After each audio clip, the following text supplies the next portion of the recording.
Welcome to అభినవ భారత్. నేను రఫీ.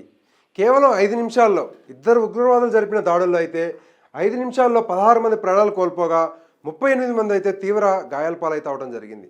దీనికి సంబంధించి చూసుకుంటే ఆస్ట్రేలియాలోని ఏదైతే సిడ్నీ నగరం ఉందో సిడ్నీ నగరంలో బోండీ బీచ్లో అయితే వీళ్ళు ఎవరైతే యూదులు ఉన్నారో యూదులు సెలబ్రేట్ చేసుకోవడం జరిగింది ఫెస్టివల్ని. అయితే దానికి సంబంధించి చూసుకుంటే ఇద్దరు ఉగ్రవాదులు సడన్గా వచ్చేసి కాల్పులు జరపడం మొదలుపెట్టారు. ఈ కాల్పులు ఎందుకు జరిపారు, అసలు దీని వెనకాల చరిత్ర ఏంది, అసలు కాల్పులు జరపడానికి గల కారణం ఏంది, ఆ ఫెస్టివల్ అక్కడ యూదులు ఎందుకు జరుపుకుంటున్నారు ఆస్ట్రేలియాలోని సిడ్నీ నగరంలో అని వివరించే ప్రయత్నం చేస్తారు. చూడండి, అయితే వాస్తవానికి దీని గురించి మనం తెలుసుకోవాలంటే కొంత చరిత్రలోకి అయితే వెళ్ళాల్సి ఉంటుంది.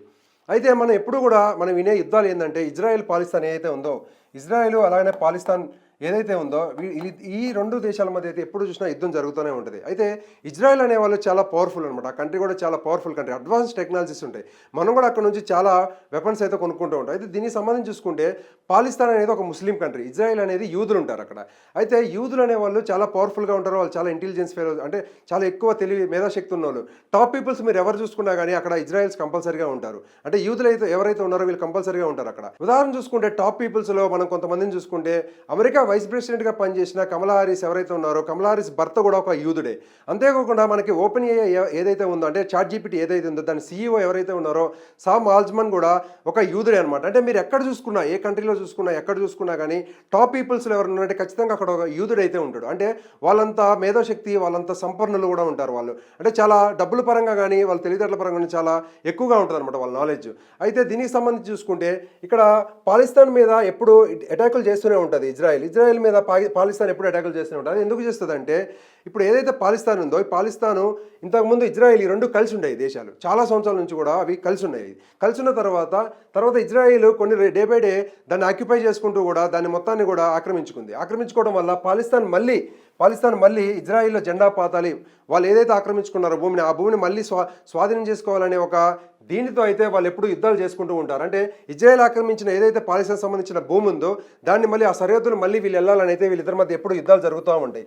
దీనికి సంబంధించి ప్రపంచంలో ఉన్న ముస్లిమ్స్ అందరూ కూడా ఇజ్రాయెల్ని ద్వేషిస్తూ ఉంటారనమాట. అయితే ఇక్కడ ఇజ్రాయెల్ ఏదైతే ఉందో ఇజ్రాయెల్ సంబంధించిన ప్రజలు ఎక్కడున్నా, అంటే ఇజ్రాయెల్కి సంబంధించిన యూదులు ఎవరైతే ఉంటారో ఆ యూదులందరినీ కూడా చంపేయాలి అనే లక్ష్యంతో కొన్ని టెర్రరిస్ట్ గ్రూప్స్ అయితే ఎప్పుడు కూడా వాళ్ళు ఇలాంటి పనులకు అయితే పాల్పడుతూనే ఉంటారు. దానికి సంబంధించే ఇక్కడ చూసుకుంటే 5 నిమిషాల్లో 16 మందిని అయితే చంపేయడం జరిగింది. ఇంకొక 38 మంది అయితే తీవ్ర గాయాల పాలయ్యారు. వాళ్ళ పరిస్థితి కూడా కొంత విషమంగా ఉందని తెలుస్తుంది. అయితే ఇక్కడ ఏదైతే ఆస్ట్రేలియా జరిగిందో ఇదే విధంగా ప్రపంచంలో ఉన్న యూదులందరినీ కూడా సర్వనాశనం చేయాలి, అంటే వాళ్ళు నిర్మూలించాలి, ఇజ్రాయెల్కి సంబంధించిన యూదుల్ని పూర్తిగా నిర్మూలించాలి అనే ఒక సంకల్పంతో అయితే కొంతమంది టెర్రరిస్టుల గ్రూపులు అయితే వాళ్ళు ప్రయత్నిస్తున్నారు. ఇది కేవలం మత విద్వేషాల వల్ల మాత్రమే ఇదంతా జరుగుతుంది. అంతేకాకుండా ఈ దేశాల మధ్య వారు కూడా ప్రపంచ దేశాల్లో ఉన్న అన్ని ముస్లిమ్స్ని, అందరు యూదుల్ని కూడా యాంటీగా, అంటే ఒకరి మీద ఒకరు పడకుండా అయితే అక్కడ చేస్తూ ఉంది. అయితే దీనికి సంబంధించి చూసుకుంటే మన ఉదాహరణ చూసుకుంటే మన తెలుగు రాష్ట్రాలకు సంబంధించి ఆంధ్రప్రదేశ్ ఏదైతే ఉందో ఆంధ్రప్రదేశ్లోని గుంటూరు జిల్లాలో కూడా యూదులు అయితే ఉన్నారు. దానికి సంబంధించి టెర్రరిస్టులు అయితే ఏదైతే లష్కరే తోయిబా సంస్థ ఉందో టెర్రరిస్టు సంస్థ, ఆ గ్రూప్కి సంబంధించిన టెర్రరిస్టులు కూడా గుంటూరులో ఉన్న యూదులు ఎవరైతే ఉన్నారో వాళ్ళని చంపడం కోసం అయితే రిక్కీ నిర్వహించారు 2004లో. దీనికి సంబంధించి సెంట్రల్ బలగాలు అయితే ఉన్నాయో సెంట్రల్ బలగాలు అయితే వాళ్ళని అరెస్ట్ చేసి ఎందుకు మీరు ఎక్కడ తిరుగుతున్నారని ఎంక్వైరీ చేసినప్పుడు గుంటూరు జిల్లాలో యూదులు ఉన్నారని వాళ్ళు తెలిసారు. అంటే యూదులను చంపడం కోసం టెర్రరిస్ట్ గ్రూపులు ఎంత ఎంక్వైరీ చేస్తున్నాయి అంటే మన గవర్నమెంట్లో కూడా తెలియదు. అక్కడ ఏపీలో గుంటూరులో యూదులు ఉన్నారనే విషయం మన పోలీస్ బలగాలకు కూడా తెలియదు, అంటే మన పోలీసులకు తెలియదు, మన ప్రభుత్వాలకు కూడా తెలియదు, కానీ ఆ టెర్రరిస్ట్ గ్రూపులకు తెలిసింది. అంటే ఎంత భయంకరంగా ఉంది వాళ్ళ మధ్య యుద్ధం అనేది అయితే తెలుసుకోవచ్చు. దీన్ని బట్టి ఇదే ఒక ఉదాహరణగా తీసుకోవచ్చు. ఇప్పటికీ మన గుంటూరులో అయితే యూదులు ఉన్నారు, కానీ వాళ్ళని మాదిగ సామాజిక వర్గంలో అయితే కలపడం జరిగింది. ఎందుకంటే వాళ్ళు బయట నుంచి మాంసాలు తిన్నారు. వాళ్ళు ఏదైతే కట్ చేస్తారు, అంటే వాళ్ళు కట్ చేసుకునే మాంసం మాత్రమే తింటారు. అంటే చికెన్ కానీ మటన్ కానీ ఏదైతే గొడ్డు ఉంటుందో దాన్ని కూడా వాళ్ళు కట్ చేసుకునే తింటారు. కాబట్టి వాళ్ళు అక్కడ కట్ చేసుకునే క్రమంలో అయితే అక్కడికి కొంతమంది అధికారులు వచ్చినప్పుడు మీరు ఏ కేటగిరీకి చెందిన వాళ్ళని అడిగినప్పుడు మేము యూదులు మన అయితే అక్కడ చెప్పడం జరిగింది మన గుంటూరు జిల్లాలో. అప్పుడు అధికారులు వీళ్ళని ఏ కేటగిరీలో పెట్టాలి అని కన్ఫ్యూజన్లో అయితే వాళ్ళు గొడ్డును కట్ చేస్తూ గొడ్డు మాంసం తింటూ ఉన్నారు. కాబట్టి వీళ్ళని మాదిగల కేటగిరీలో అయితే చేరినట్టయితే అక్కడ వాళ్ళు చెప్తూ ఉన్నారు. అయితే దీనికి సంబంధించి చూసుకుంటే యూదులు ఎక్కడున్నా సరే, ప్రపంచవ్యాప్తంగా యూదులు ఎక్కడున్నా సరే వాళ్ళు ఎప్పుడు కూడా వాళ్ళ యొక్క ఐడెంటిటీని బయటికి చెప్పుకోరు. ఎందుకంటే వాళ్ళకి థ్రెట్ ఉందని చెప్పేసి వాళ్ళ పూర్వీకుల నుంచి కూడా, ఇప్పటి నుంచి కాదు వాళ్ళ పూర్వీకుల నుంచి కూడా మనం ఎప్పుడు కూడా యూదులు అని బయటకు చెప్పుకోకూడదు, మనకు థ్రెట్ ఉంటుందని. ప్రపంచ దేశాల్లో ఎక్కడ యూదులున్నా సరే వాళ్ళెవరు కూడా వాళ్ళ యొక్క ఐడెంటిటీని బయట పెట్టుకోవడం అయితే జరగదు. అయితే అదేవిధంగా ఇక్కడ కూడా చూసుకుంటే గుంటూరులో అయితే కొంతమంది యూదులు అయితే నివసించడం జరిగింది. వాళ్ళు ఇప్పటికీ ఉన్నారు. 2004లో వాళ్ళ మీద అటాక్ చేద్దాం అనుకున్నారు, కానీ సెంట్రల్ బలగాలు అయితే దాన్ని పక్కన నెట్టేసి, అంటే అక్కడ అటాక్ చేయకుండా వాళ్ళైతే అరెస్ట్ చేయడం జరిగింది. ఎవరైతే టెర్రరిస్టులు వచ్చారో లష్కరే తోయిబా టెర్రరిస్టులు, ముఖ్యంగా చూసుకుంటే లష్కరే తోయిబా టెర్రరిస్టులు అయితే ఆ రోజు వీళ్ళ మీద అటాక్ చేద్దామనే ప్రయత్నం అయితే చేశారు. అంతేకాకుండా ఇక్కడ చూసుకుంటే మన ఏదైతే ఇజ్రాయిల్ ఉందో, ఇజ్రాయిల్ సంబంధించి ఇంకా ప్రధానంగా చూసుకుంటే గూఢచారి వ్యవస్థ అయితే ప్రపంచంలో బలమైన గూఢచారి వ్యవస్థ అంటే ఫస్ట్ వచ్చేసి మొసాద్ అని చెప్పొచ్చు. మొసాద్ అంటే ఏదైతే మనకి ఇజ్రాయిల్లో ఉన్న గూఢచారి, ఇంటర్నేషనల్ గూఢచారి వ్యవస్థ అంటే ఇంటర్నేషనల్ ఇంటెలిజెన్స్ అనమాట. ప్రపంచవ్యాప్తంగా ఏం జరుగుతుంది ఏంది అనేది వాళ్ళ గూఢచారులు, అంటే మన దగ్గర ఏదైతే రా ఏజెన్సీ ఎలా అయితే ఉందో భారతదేశానికి, ఇతర దేశాల్లో మన మీద ఏదైనా శత్రువులు ఏదైనా ప్లాన్ చేస్తున్నారా, ఏదైనా అటాకులు చేస్తున్నారా అని తెలుసుకోవడానికి మనకు సంబంధించిన రా ఏజెన్సీ ఎలా అయితే ఉందో, ఇతర దేశాల్లో మన రా ఏజెన్సీకి సంబంధించిన సభ్యులు ఎలా అయితే ఉంటున్నారో, అంటే వాళ్ళు కూడా పోలీసులు అనమాట. అయితే అలా ఉంటున్నారో వాళ్ళు కూడా ఇజ్రాయెల్కి సంబంధించిన ఏదైతే మొసాద్ ఉందో, మొసాద్ సంబంధించిన ఇంటెలిజెన్స్ వ్యవస్థ కూడా ప్రపంచవ్యాప్తంగా ఉంటుంది, బలంగా ఉంటుంది. వాళ్ళకి ఎక్కడ ఏం జరిగినా కానీ వాళ్ళకి ఇన్ఫర్మేషన్ వెళ్ళిపోతుంది. ఇక్కడ మన ఏపీలో ఉన్న, గుంటూరులో ఉన్న యూదులు ఎవరైతే ఉన్నారో వాళ్ళకి సంబంధించిన ఇన్ఫర్మేషన్ కూడా వాళ్ళకి ఇస్తారు. కాబట్టి ఇదంతా అఫీషియల్గా ఇదంతా ఎలా జరుగుతుంది అంటే సీక్రెట్గా జరుగుతుంది. అంటే ఎవరు కనిపెట్టలేరు, వాళ్ళు స్లీపర్ సెల్స్ టైప్లో ఉంటారనమాట. అంటే సైలెంట్గా ఎవరి పనులు చేసుకుంటూ కూడా గూఢచారి వ్యవస్థ ఏదైతే ఉందో మొసాద్ అది నిర్వహిస్తూ ఉంటుంది దాని పని. అయితే వీళ్ళు ఆస్ట్రేలియాలోని సిడ్నీ నగరంలోని బోండీ బీచ్ ఏదైతే ఉందో దాంట్లో ఎందుకు వీళ్ళు సెలబ్రేట్ చేసుకుంటున్నారు, యూదులు అందరూ కలిసి ఒక్క దగ్గర ఎందుకు గుమిగూడి ఆడ సెలబ్రేషన్ చేసుకుంటున్నారు అంటే, వాళ్ళు క్రీస్తు పూర్వం 2వ శతాబ్దంలో ఒక రాజుపై యుద్ధం చేసిన తర్వాత గెలవడం జరిగింది.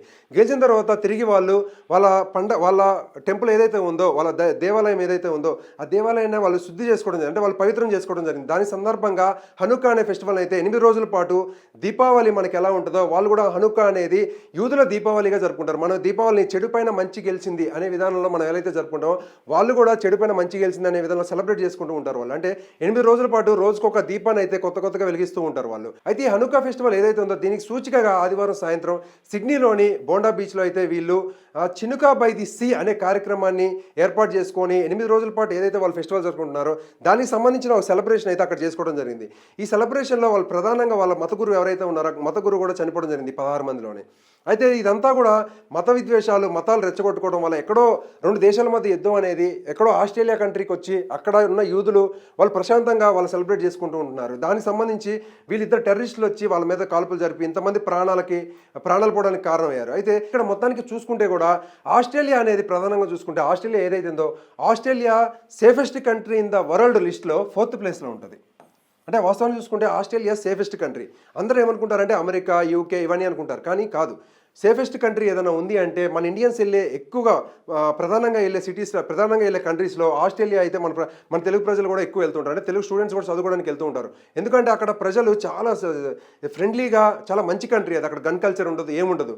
బట్ ఇక్కడ ఏంటంటే సేఫెస్ట్ కంట్రీ ఇన్ ద వరల్డ్లో ఆస్ట్రేలియా ఉంటుంది. అయితే ఇలాంటి కంట్రీలోకి వచ్చి ఇంత సేఫెస్ట్ కంట్రీ అంటే వరల్డ్లోనే సేఫెస్ట్ కంట్రీలో 4th ప్లేస్లో ఉన్న ఆస్ట్రేలియాకి వచ్చి వీళ్ళు టెర్రరిస్టులు ఈ విధంగా చేయడం వల్ల ఆస్ట్రేలియాకు ఉన్న రెప్యుటేషన్ ఏదైతే ఉందో, గౌరవం ఏదైతే ఉందో, ఆ స్థాయి ఏదైతే ఉందో తగ్గే అవకాశం కూడా ఉంది. అక్కడ ప్రభుత్వం కూడా, ఆస్ట్రేలియా ప్రభుత్వం కూడా అఫీషియల్గా అనౌన్స్ చేసింది ఇది 100% అయితే ఇది ఉగ్రవాదుల దాడి అని అయితే ఆల్రెడీ డిక్లేర్ చేయడం జరిగింది. అయితే ఇక్కడ చూసుకుంటే అక్కడ కాల్పులు జరిపే సమయంలో ఇద్దరు టెర్రరిస్టులు ఎవరైతే అటాక్ చేస్తున్నారో దాంట్లో ఇద్దరు అటాక్ చేస్తూ ఉన్నారు, ఇద్దరు కూడా కాల్పులు జరుపుతున్నారు. ఆ సమయంలో పోలీసులు సాయంత్రం 6 గంటల సమయంలో అయితే అక్కడికి రావడం జరిగింది ఈ ఇన్ఫర్మేషన్ మొత్తం తెలుసుకొని. అక్కడికి వచ్చిన తర్వాత ఎవరైతే ఇద్దరు ఉగ్రవాదులు ఉన్నారో వాళ్ళ ఒకరిని అక్కడ అదుపు చేయడం కోసం ఒక ఉగ్రవాదిని అయితే చంపేయడం జరిగింది పోలీసులు. తర్వాత ఇంకో ఉగ్రవాది ఎవరైతే ఉన్నారో 24 సంవత్సరాలు అతనికి నవీన్ అక్రమ్ని అయితే అరెస్ట్ చేయడం జరిగింది. అయితే ఇక్కడ ట్విస్ట్ ఏంటంటే అక్కడికి వచ్చింది యూదుల మీద అటాక్ చేసింది ఒక వర్గానికి చెందిన వాళ్ళు. అయితే అదే వర్గానికి చెందిన ఇంకొక యువకుడు అయితే అక్కడ అందరినీ కాపాడడం జరిగింది. ఆ యువకుడు ఎవరంటే అహ్మద్ అనే యువకుడు అయితే అక్కడున్న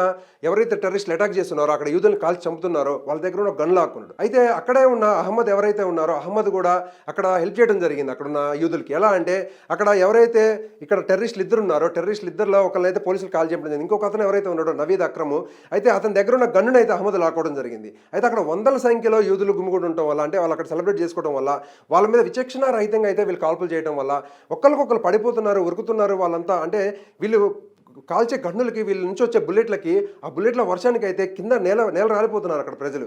ఆ టైంలో అహ్మద్ అనే అతను ఆ గన్ లాక్కోవడం ద్వారా అక్కడ కొంతమంది ప్రాణాలు అయితే రక్షించిన వాడైతే అయిండు. అంటే ఇక్కడ చూసుకుంటే అహ్మద్ ఇద్దరు సేమ్ వర్గానికి చెందిన వాళ్ళు. కాకపోతే ఒకళ్ళు యూదుల్ని చంపాలని చూస్తున్నారు, ఇంకొకళ్ళు యూదుల్ని కాపాడాలని చూశారు. అంటే ఇక్కడ అహ్మద్ అనే అతను గన్ లాక్కొని యూదుల్ని కాపాడిండు. నవీద్ అక్రమ్ అనే అతను అక్కడ వాళ్ళని చంపాలనే ప్రయత్నంలో ఉన్నాడు. అయితే ఇక్కడ చూసుకుంటే కేవలం 2 దేశాల మధ్య ఎక్కడో జరుగుతున్న 2 దేశాల మధ్య యుద్ధాల మధ్య సంబంధించి 2 మతాల మధ్య ఇలాంటి గొడవలు పెట్టి ఇలాంటి టెర్రరిస్టులు అటాకులు చేయడం వల్ల అయితే వచ్చేది ఏం లేదు. సామరస్యంగా ఏదున్నా కానీ ప్రజలంతా కూడా సామరస్యంగా ఉండి ప్రశాంతమైన వాతావరణంలో అయితే ఉండాలి. అంతేగాని ఇలాంటి కార్యక్రమాలు ఏదైతే టెర్రరిస్ట్ అటాకులు ఉన్నాయో ఇలాంటి అటాకులు చేయడం వల్ల అయితే ఎలాంటి ఉపయోగం లేదు. అయితే ఇక్కడ ప్రపంచ దేశాలన్నీ కూడా ఒకసారి ఫోకస్ చేసి టెర్రరిస్ట్ గ్రూప్స్ ఏవైతే ఉన్నాయో వాటికి సంబంధించిన గ్రూప్స్ అన్నింటినీ కూడా పర్మనెంట్గా అంటే 100% స్వైప్ చేయాలి, అంటే అందరినీ కూడా నిర్మూలించాలి. అప్పుడు మాత్రమే ప్రపంచంలో ఉన్న అన్ని దేశాలు కూడా ప్రశాంతంగా ఉంటాయి. కాబట్టి ఇలాంటి అటాక్ ఇంకోటి జరగకుండా చూసుకోవాలని ప్రపంచ దేశాలు వీటి మీద ఫోకస్ చేయాలని కోరుకుందాం. Thank you.